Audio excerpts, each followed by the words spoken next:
Hey guys, how is it going? Hakai here, bringing you the second part of Dragon Ball Hakai chapter 45. This video is a compilation with the first part, so if you want to skip straight to the second part, just skip to the minute appearing on the screen now. And also, if you like Dragon Ball Hakai, go ahead and give the video a like, subscribe to the channel, leave your comment, and share this video with another Dragon Ball fan you think might enjoy it. Dragon Ball Hakai is by far the most work-intensive project here on the channel, so it's really important that the videos for this story get a good number of views for it to keep going. In other words, your like, comment, subscription, and share make a huge difference. And I can also say for sure that nowadays, the Dragon Ball Hakai story only still exists because of the true heroes of this channel who support us on Patreon. Because if it weren't for them, it would be impossible for us to fund the production of the manga. So, massive thanks to all those warriors who help us keep this project alive. If you also want to support the production of Dragon Ball Hakai, check out our Patreon. The link to learn more is in the video description and in the pinned comment. By supporting us on Patreon, not only will you be directly helping this project, but you'll also get some exclusive perks like early access to Dragon Ball Hakai pages and to the videos telling the story of Dragon Ball Hakai.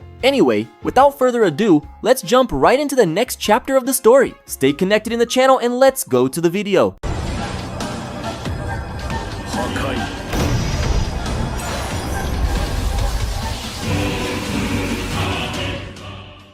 Chapter 45 of Dragon Ball Hakai is called Dioran the Sentinel.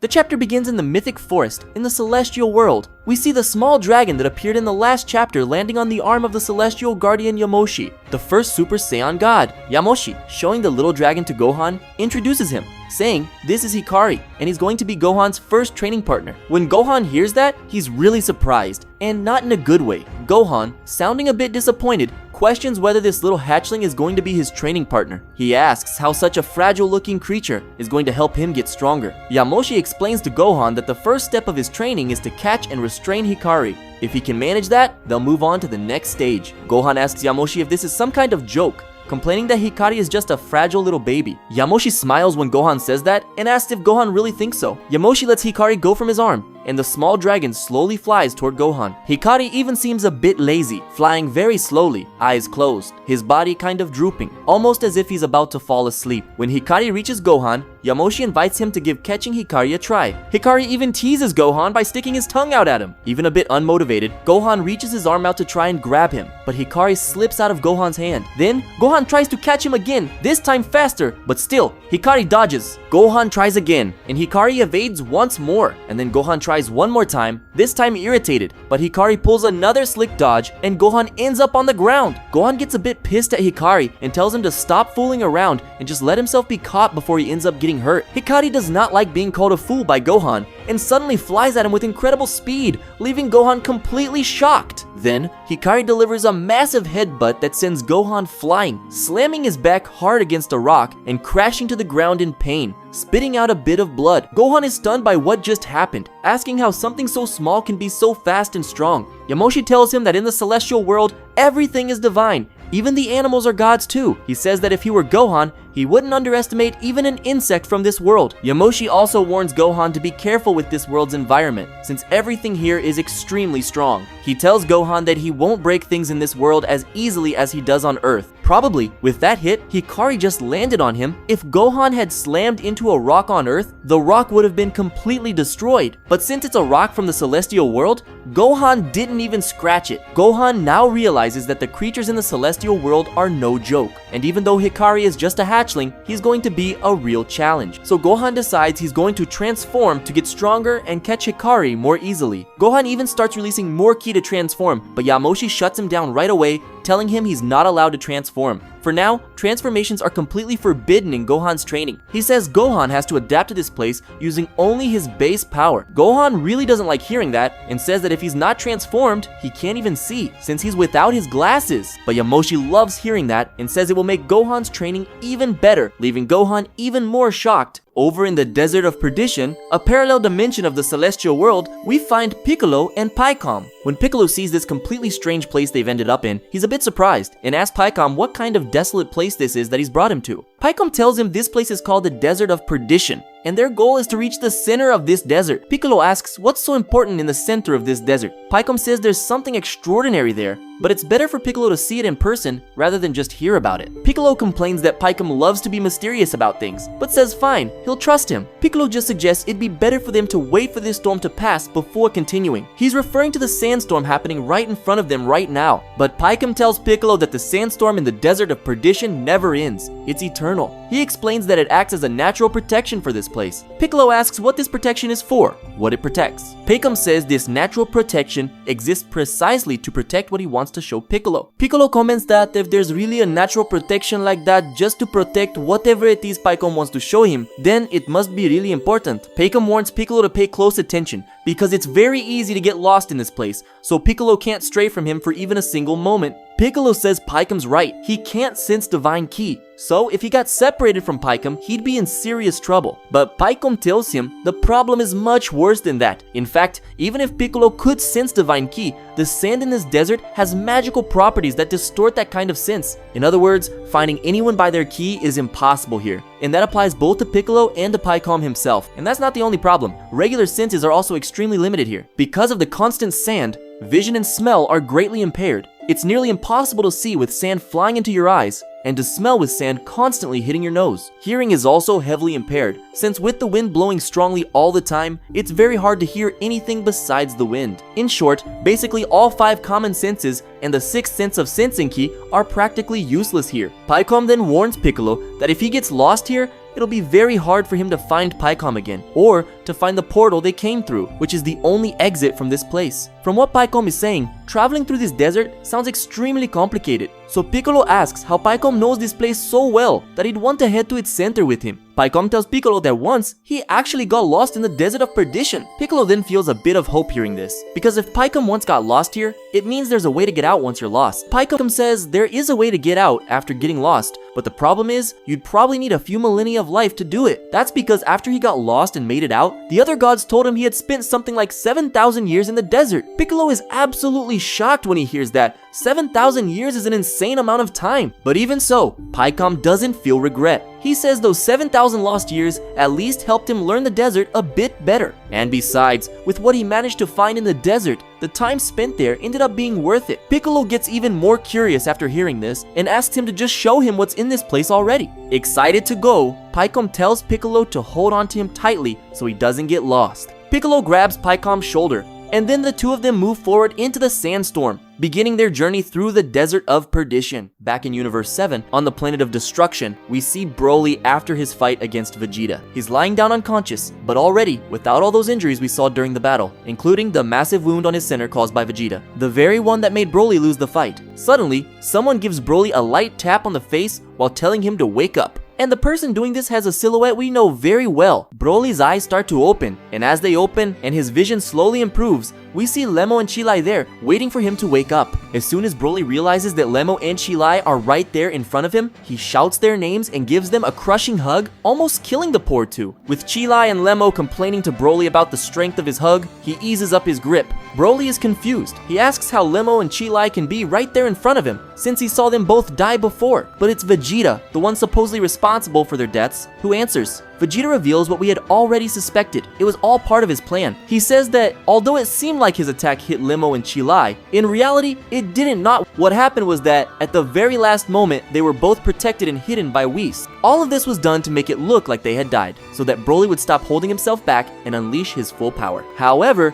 Chilai and Lemo apparently didn't like this plan at all. Chilai complains that they weren't told about it, and Lemo adds that they were scared out of their minds. They genuinely believed Vegeta was going to kill them. And just as a side note here guys, those of us who are fans know very well about Vegeta's character nowadays and how much he has changed throughout the story. But from the point of view of these characters, Broly, Chilai, and Lemo, Vegeta is still pretty much a stranger, and they don't really know what he is or isn't capable of. Since the story of Dragon Ball Hakai disregards the events of the superhero arc, because Dragon Ball Hakai chronologically began before that movie, the only interaction Broly, Chilai, and Lemo have had with Vegeta before, this moment was in the events of the Broly movie, which was a very brief encounter. In other words, they still don't know Vegeta very well at this point. Anyway, continuing, Whis says that regardless of the method used, the important important thing is that they have now seen the full power of both Vegeta and Broly, so they can already determine the proper training path for them. Speaking to Broly, Whis analyzes him, saying that Broly's power is truly extraordinary. Whis remarks that even though Vegeta had trained all this time with the help of Beerus and himself, a god of destruction and an angel,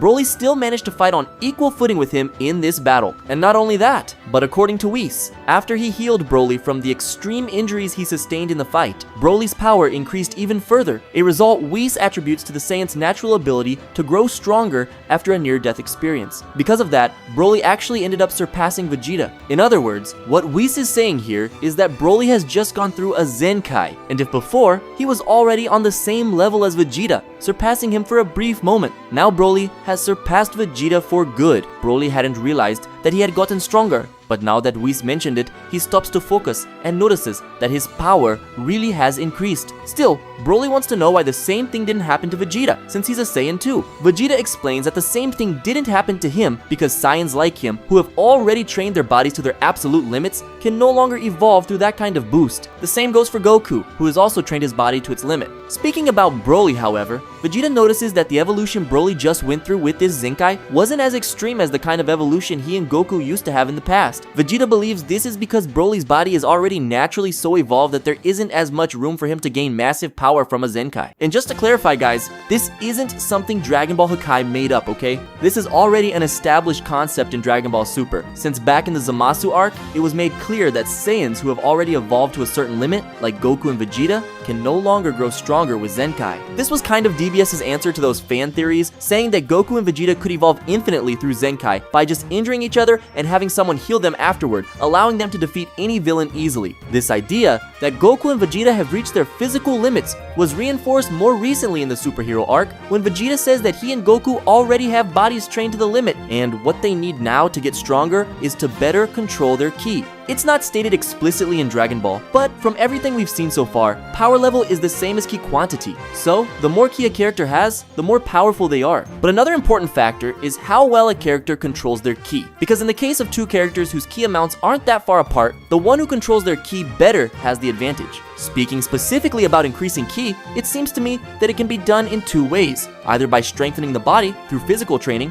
or by strengthening the mind through mental training, motivation, and similar methods. In the case of Goku and Vegeta, they seem to have already reached the limit of their body's evolution. In other words, they can no longer increase their ki and become stronger through physical training like they used to, such as training under increased gravity, etc. The most they can do now with physical training is maintain their current physical strength. If they want to gain more power, they have to do it through controlling their own power and other types of training and transformations that strengthen their ki. That's what the series seems to imply nowadays. And to me, it seems like Zenkai is strictly tied to the physical power of the Saiyans. In other words, their body, because Zenkai is exactly about their body getting stronger so it can better withstand some extreme injury they've suffered. And with the body getting stronger, they also increase their ki level and gain more overall power. That's how I believe Zenkai makes a Saiyan stronger. But once the body can't evolve anymore because it has reached its limit, there's no way to gain power from Zenkai anymore. That's what happens with Goku and Vegeta nowadays. So it seems like the more evolved a Saiyan's body is, the less they can evolve through Zenkai, until they eventually hit a ceiling. That's what Dragon Ball Super has led us to understand.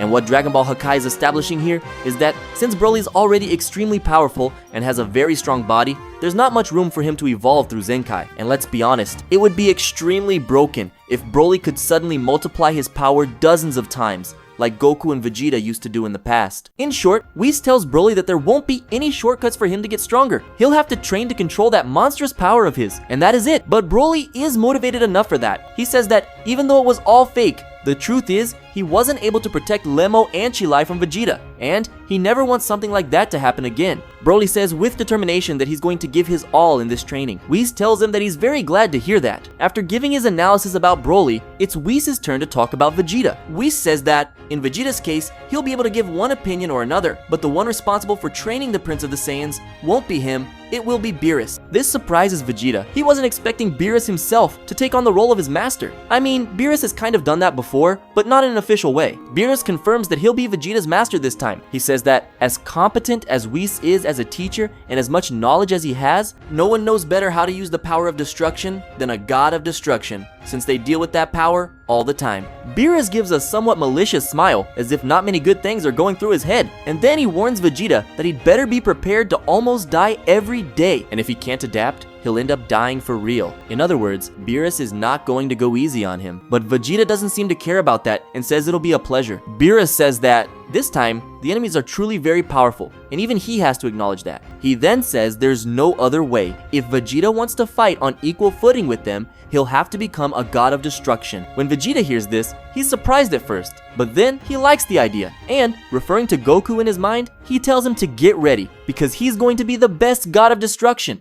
And that's where I wrap up this part of chapter 45 of Dragon Ball Hakai. What did you think about these revelations that Whis will train Broly and Vegeta will become a god of destruction? First, speaking of Whis and Broly, will Broly gain some kind of divine transformation? Do you think he will or not? And what would you think about seeing Broly with a divine transformation? Comment your opinion and whether you would like to see that or not. And about Vegeta, do you think he could finally surpass Goku as a god of destruction if he became a destroyer too? Comment what you think. Leave a like on the video to help its reach. Subscribe to the channel if you're not subscribed yet so you don't miss the next Dragon Ball Hakai videos, and share this video with someone you think might like it so more people can get to know this story and keep it alive. And if you can, consider supporting us on Patreon. I'm not exaggerating when I say that Dragon Ball Hakai is only continuing because of these true heroes who support this work. By supporting us on Patreon, you help in producing this story and also get exclusive benefits from our channel, such as early access to the manga and to Dragon Ball Hakai videos. The Patreon link is in the pinned comment and in the video description. Click the link to check it out and see if you're interested, okay? That's it, folks. I'm out.